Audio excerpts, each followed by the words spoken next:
How did this Super Bowl winning quarterback get kicked to the curb by not one, but two teams in 3 years? I'm Anthony, half of the Day One podcast, and we'll be discussing how the Denver Broncos are seemingly giving up on Russell Wilson after trading for him and giving him a 5-year extension. But before we get into it, drop a like and subscribe to our channel if you enjoy the content. We have live stream shows once a week, so check us out below. Without further ado, let's get into it. After a disappointing 2021 season in which the Seattle Seahawks finished 7-10 and had Russell Wilson in and out with injuries, the tension between quarterback, coach, and organization was at an all-time high.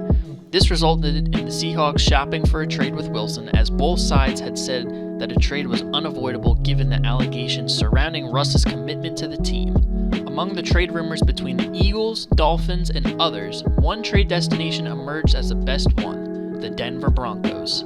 Denver had been in a quarterback carousel since the retirement of Hall of Fame quarterback Peyton Manning, as the Broncos had started 10 different quarterbacks, including the likes of Brock Osweiler, Trevor Siemian, Case Keenum, a pre-Cleveland Browns Joe Flacco, and many others that had fallen by the wayside.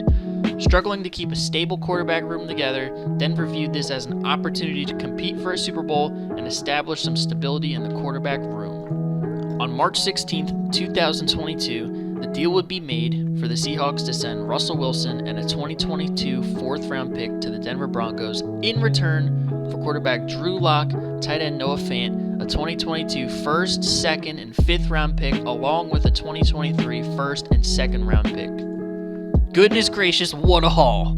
As you can see on the screen, the Seahawks cooked here and have turned these picks into some bona fide impact players, including guys like Devon Witherspoon, Charles Cross, and Boye Mafe.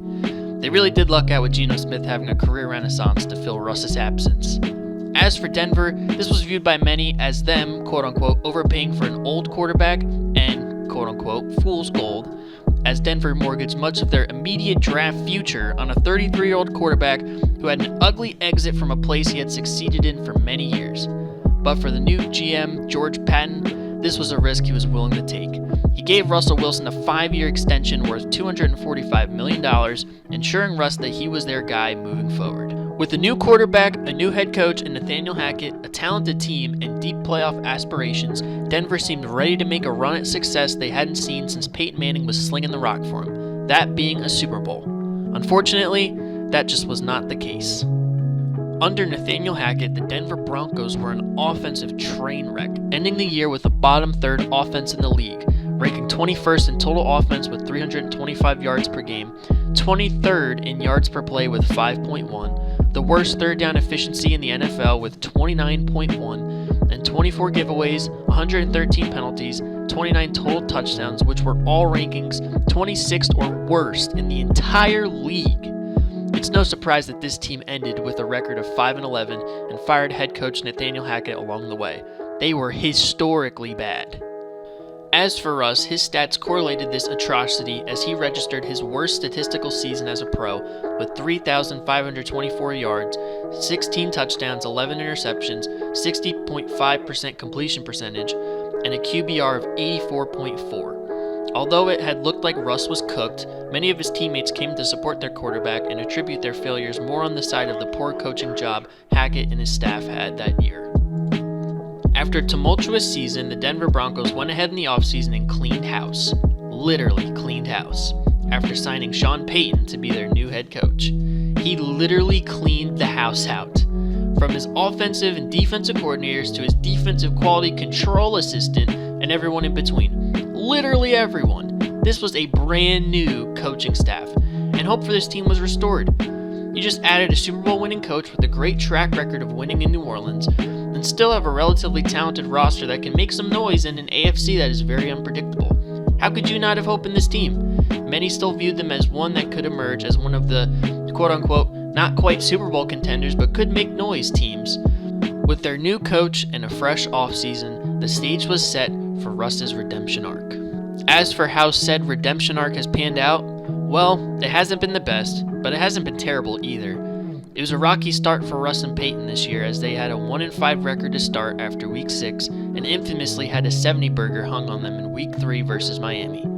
Through all of this, Russell Wilson was playing better ball, and it was a matter of time before the defense figured it out that they could show their full potential to be a playoff team.